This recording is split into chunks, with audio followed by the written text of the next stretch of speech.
লিখিত পরীক্ষাতেই ফেল, অথচ শিল্পকলা একাডেমির 10টি পদে বহাল তবিয়তে চাকরি করছেন 23 জন। একাডেমির মহাপরিচালক থাকতে Liaquat Ali lucky, cultural officer, কণ্ঠশিল্পী, যন্ত্রশিল্পী সহ 10টি পদে নম্বর বাড়িয়ে তাদের জালিয়াতি করে নিয়োগ দিয়েছেন। দুর্নীতি দমন কমিশন বলছে, নিয়োগ পরীক্ষার খাতা নথি যাচাই করে তারা দুর্নীতির অকাট্য প্রমাণ পেয়েছেন। তাই লাকি সহ 24 জনকে আসামি করা হয়েছে।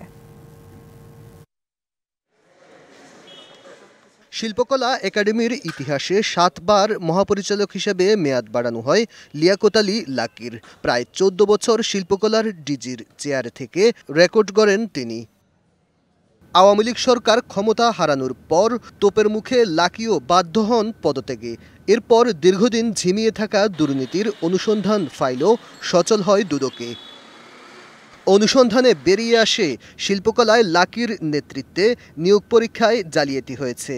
যেমন কালচারাল অফিসার পদে আলমামুন নামের এক কর্মকর্তা লিখিত পরীক্ষায় পাশই করেননি, অথচ তাকে লিখিত পরীক্ষায় মেধা তালিকায় প্রথম দেখানো হয়েছে। খাতা যাচাই করে দুদক প্রমাণ পায় 23 জনকে অস্বাভাবিক নম্বর বাড়িয়ে পাশ দেখিয়ে নিয়োগ দেয়া হয়েছে শিল্পকলায়। যারা এখনও কালচারাল অফিসার, কণ্ঠশিল্পী, যন্ত্রশিল্পী সহ 10টি পদে বহাল তবিয়তে আছেন। এ ঘটনায় লাকি ছাড়াও শিল্পকলার পরিচালক জাহাঙ্গীর হোসেন চৌধুরী এবং অবৈধভাবে নিয়োগ পাওয়া 22 জন সহ মোট 24 জনকে আসামি করেছে দুদক।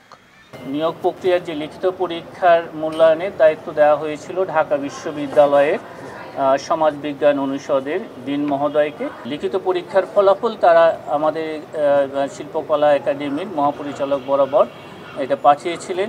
সেই লিখিত পরীক্ষার মূল্যায়ন পত্রে নম্বর বাড়িয়ে এই অনুত্তীর্ণ প্রার্থীদের নম্বর বাড়িয়ে এই অপরাধটি করা হয়েছে। দুদকের মহাপরিচালক জানান, অনুসন্ধানের প্রয়োজনে লাকিসহ আসামিদের গ্রেপ্তারও করা হতে পারে। নিয়োগের পরে তদন্ত কর্মকর্তা যদি মনে করেন তদন্তের প্রয়োজনে কোনো আসামিকে গ্রেপ্তার করা প্রয়োজন, তাহলে তিনি আইনানুগভাবে সেই কাজটি করবেন। Aditya Arafat, DBC news, Dhaka.